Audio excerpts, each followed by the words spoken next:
Hey everyone, in this video I'm going to show a step-by-step tutorial on how to open France BNP Paribas bank account online. So first we're going to go to our browser, then search for France BNP Paribas bank.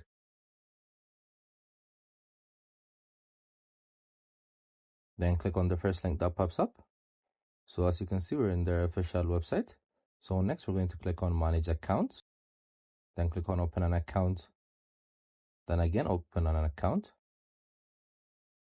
So as you can see, they're going to tell you what you need to open an account.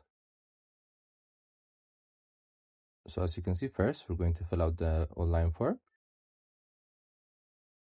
Then next we're going to sign the account opening agreement. Then we'll upload the supporting documents. It could be proof of identity, proof of address. Then at last we're going to be the customer. Then next we're going to click on open an account. So here we're going to fill out an online form.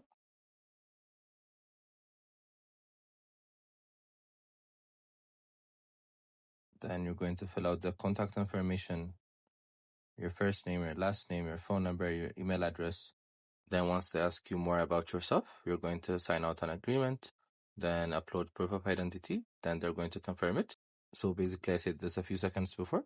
So this is how you do it. I hope you guys like this video. Subscribe for more, like for more, share for more. I hope to see you again. Goodbye.